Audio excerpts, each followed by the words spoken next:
Aviones iban armados con torpedos, bombas y ametralladoras para atacar a los submarinos que encontraran en la superficie. Nos atacó un avión. Se acercó a nosotros aprovechando que el sol nos deslumbraba y como tarjeta de visita nos soltó una carga de bombas que podía habernos costado la vida.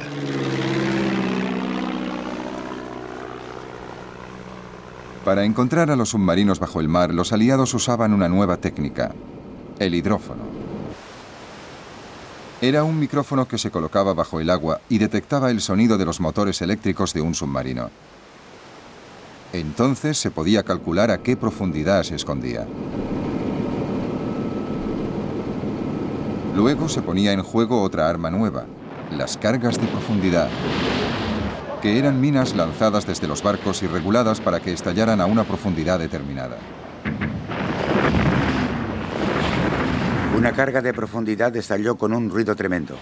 Perdimos las esperanzas a medida que aumentaba el riesgo de morir aplastados o volados en pedazos. Seguimos trabajando aunque fuera para distraernos del inminente destino que nos esperaba en el fondo del mar.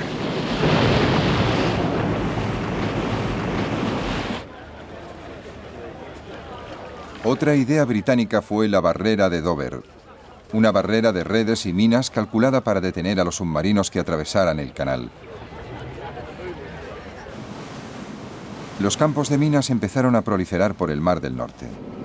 En 1918 los aliados colocaron 70.000 minas para evitar que los submarinos alemanes pudieran penetrar en el Atlántico. Resulta muy desagradable cuando el barco choca con el cable escondido de una mina. Y la muerte salta y choca contra la quilla.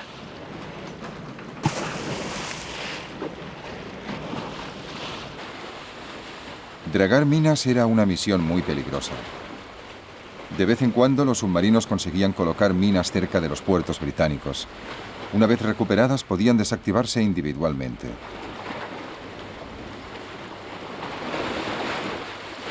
En el mar entró en funciones la figura del dragaminas, que empezaron siendo barcos de pesca de arrastre adaptados. Preguntad a cualquiera que sirviera en el mar entre 1914 y 1918 cuál era el trabajo más peligroso, monótono y desagradable de toda la guerra naval. 9 de cada 10 os responderán: el de los dragaminas. Se usaban cables para cortar las amarras de las minas y luego se destruían con disparos de rifle.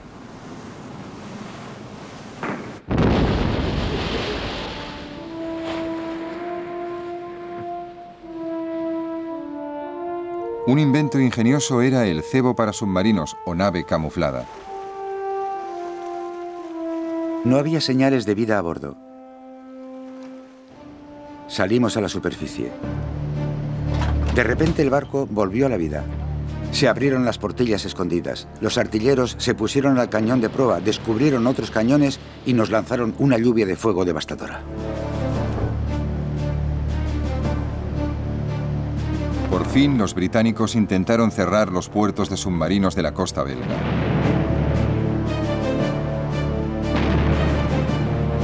Se enviaron unas naves muy extrañas, que eran poco más que plataformas para ametralladoras del 38, para abrir fuego contra las baterías de ametralladoras alemanas que protegían los puertos de los submarinos.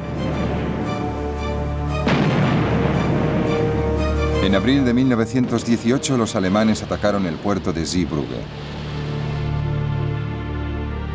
Los aliados hundieron deliberadamente 3 barcos viejos en la entrada del puerto para que los submarinos no pudieran entrar ni salir.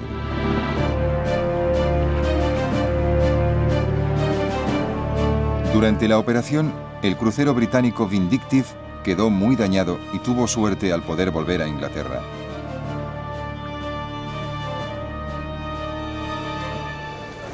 A principios de 1918, esta combinación de estrategias logró controlar la amenaza de los submarinos. Las tropas norteamericanas podían llegar sanas y salvas por el Atlántico hasta Europa.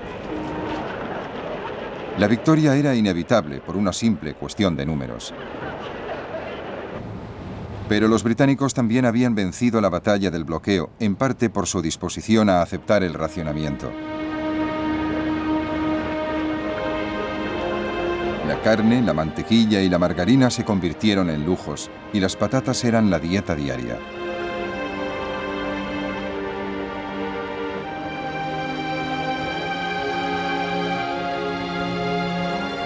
Alemania nunca introdujo el racionamiento y por eso hacia el final de la guerra la comida y las provisiones escaseaban. La guerra total se basa en usar lo más eficazmente posible los recursos del país. En la Primera Guerra Mundial, los alemanes usaron sus recursos de una forma muy poco eficaz. Sacaron a todos sus agricultores del campo y los enrolaron en el ejército y los usaron para la batalla. No les sustituyeron. La productividad agrícola se vino abajo. No movilizaron su fuerza de trabajo femenina. Apenas movilizaron ninguna otra fuerza de trabajo disponible. La producción agrícola se vino abajo. Entonces tuvieron que importar comida. El bloqueo británico hizo que no pudieran importar comida.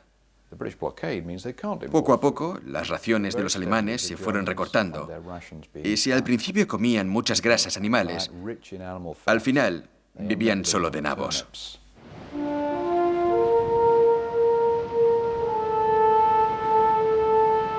La guerra naval había empezado con la carrera de los acorazados y hacia el final la flota de navíos británicos y norteamericanos parecían simbolizar la victoria aliada en el mar. Pero ese no fue el verdadero conflicto naval.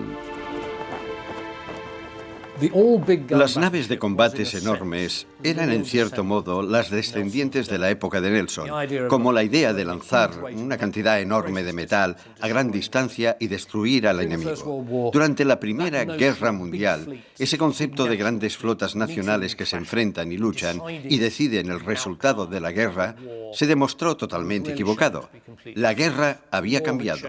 La nobleza y la elegancia habían cambiado. Ahora lo que importaba era la logística, la supervivencia, la protección del comercio y la derrota del enemigo. Los acorazados todavía sufrieron una ironía final. El 10 de junio de 1918, el acorazado estrella de la Marina austríaca, el Sven-Isvan, zarpó hacia el Adriático. Inmediatamente fue tocado por 2 torpedos italianos. Tardó solo 3 horas y media en hundirse. Lo más sorprendente es que murieron solo 89 hombres. Pero la derrota de la gran nave de guerra fue evidente para todos.